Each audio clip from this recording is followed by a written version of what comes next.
नमस्कार विद्यार्थी मित्रांनो, विकास अकॅडमी ऑफिशियल या आपल्या युट्यूब मंचावर आपल्या सर्वांचं स्वागत आहे. तर सर्वांना माहिती आहे की मराठी विषय म्हटला तर मराठी विषयामध्ये वाक्य व वाक्यांचे प्रकार आलेच. तर आपण अगोदरच्या लेक्चरमध्ये वाक्यांचे अर्थावरून पडणारे प्रकार व त्याच्यानंतर त्याच्या विधानांवरून पडणारे प्रकार बघितले होते. तर आज आपण बघूया वाक्याचे इतर प्रकार. तर वाक्यांच्या इतर प्रकारामध्ये बघा 4 प्रकार मोडतात. तर वाक्यांच्या इतर प्रकारामध्ये पहिला आहे स्वार्थी वाक्य, दुसरा अज्ञार्थी वाक्य, तिसरा विद्यार्थी वाक्य आणि त्यानंतर चौथा पडतो संकेतार्थी वाक्य. चौथा असतो संकेतार्थी वाक्य आणि जो विद्यार्थी वाक्य आहे या विद्यार्थी वाक्यालाच आपण काय म्हणत असतो, विधी वाक्य असे म्हणत असतो. विद्यार्थी वाक्यालाच आपण काय म्हणतो, विधी वाक्य असे म्हणत असतो. तर या 4 प्रकारच्या वाक्यांना ओळखायचं कसं हे आपण बघूया. तर पहिल्या लेक्चर मध्ये आपण बघितलं होतं की अर्थावरून जे काही पडणारे प्रकार होते तर त्यामध्ये कोणते कोणते प्रकार होते. तर त्यामध्ये होते प्रश्नार्थी वाक्य, उद्गारार्थी वाक्य, त्यानंतर असे 5 प्रकारचे ते वाक्य होते आणि त्यानंतर विधानांवरून पडणारे वाक्य होते केवळ वाक्य, मिश्र वाक्य आणि संयुक्त वाक्य. तर त्यांची ओळख आपण त्या लेक्चर मध्ये सांगितली होती. आता या वाक्यांची ओळख कशी करायची आपण या सेशन मध्ये बघणार आहोत. तर सर्वात अगोदर बघूया आपण स्वार्थी वाक्य. मग स्वार्थी वाक्य म्हणजे काय की ज्या वाक्याचा हेतू स्वार्थ आहे. काय म्हणतोय मी, ज्या वाक्याचा हेतू काय आहे, स्वार्थ आहे. बघा लिहून घ्या, ज्या वाक्याचा हेतू स्वार्थीपणा दाखवतो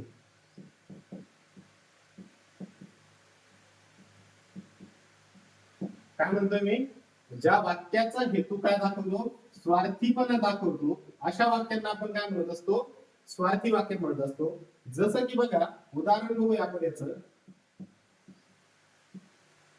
मी वाघ पाहिला.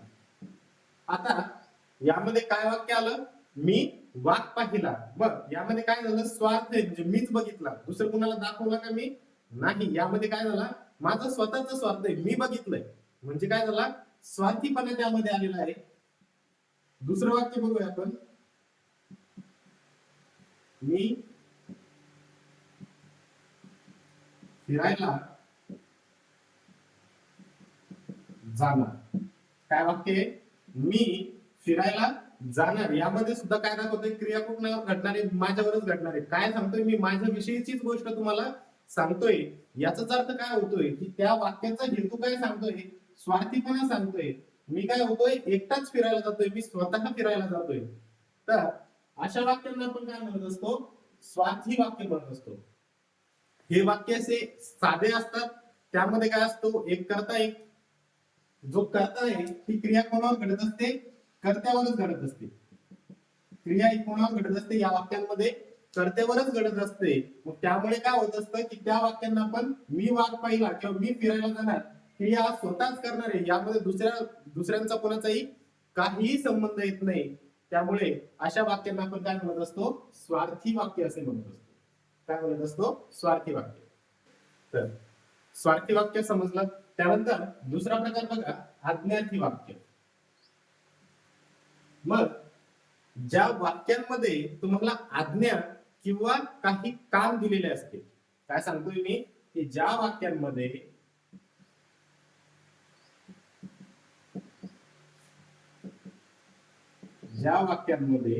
आज्ञा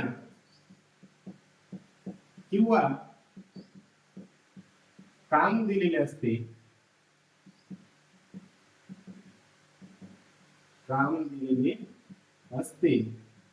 अशा वाक्यांना काय म्हणत असतो आपण, आज्ञार्थी वाक्य सांगतो, आज्ञार्थी वाक्य म्हणत असतो. मग आता आज्ञा म्हणजे काय, आज्ञेचा अर्थ सर्वांनाच कळतो. एखादी गोष्ट तुम्हाला करण्यास भाग पाडणे किंवा ती तुम्हाला करायला सांगणे, याला काय म्हणत असतो आपण, आज्ञा म्हणत असतो. आपले शिक्षक आहेत, शिक्षक आपल्याला काय सांगतात की जो ग्रहपाठ आहे तो करून आणा. मग याचा अर्थ काय आहे, ते तुम्हाला विनंती करताय का, नाही, तुम्हाला आज्ञा देत आहे, ते करणं तुम्हाला काय भागच आहे. मग जसं की बघा उदाहरण मध्ये वाक्य बघूया आपण, आई वडिलांची सेवा करा. बघा वाक्य दिसायला कसं दिसतंय तुम्हाला, साधं दिसतंय बरोबर आहे, एक छोटं वाक्य दिसतंय, पण याचा जर आपण अर्थ काढला तर यामध्ये काय सांगतंय आपल्याला, काय करतंय, आज्ञा करायची, सॉरी आज्ञा, या वाक्याचा अर्थ काय होतोय स्पष्ट, आज्ञा का होतोय, आई वडिलांची सेवा करा म्हणजे तुम्हाला करण्यासाठी भाग पाडतायत, ती करणं गरजेचंच आहे. आई वडिलांची सेवा कोणी करणार नाही असं काही असतं का, नाही. तर आई वडिलांची सेवा करा म्हटल्यानंतर त्या वाक्यामध्ये काय आली, आज्ञा आली. काय आली, आज्ञा आली. त्याच पद्धतीने दुसरं उदाहरण बघूया आपण.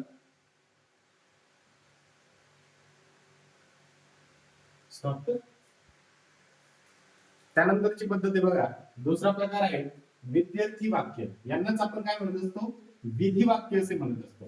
काय म्हणतो आपण यांना, विधी वाक्य असेही म्हणत असतो. मग हे विद्यार्थी वाक्य जर ओळखायचे असेल तर लक्षात ठेवा, ज्या वाक्यांमध्ये तुम्हाला वा, वी, वे, व्या हे वाक्याच्या शेवटी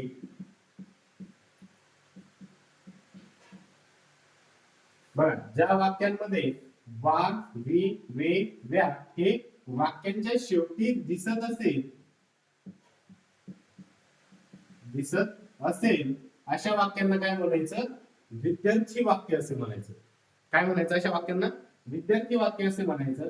साधं सोपं उदाहरणामध्ये तुम्हाला समजून जाईल बघा. पहिलं उदाहरण बघितलं होतं आपण, आई वडिलांची सेवा करा.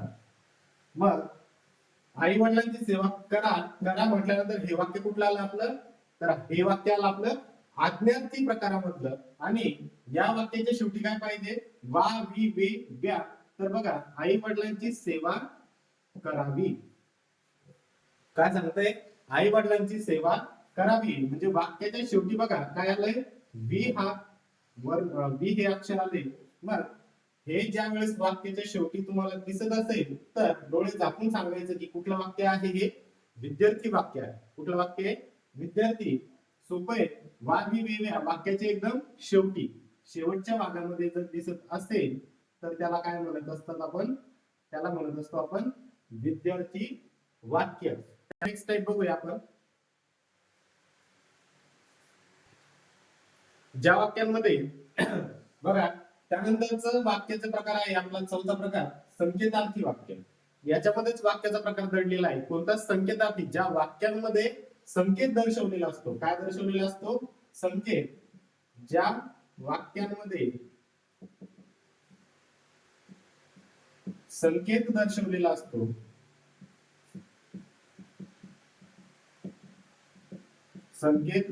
असतो, अशा वाक्यांना आपण काय म्हणत असतो, संकेतार्थी वाक्य म्हणत असतो. काय म्हणत असतो, संकेतार्थी वाक्य.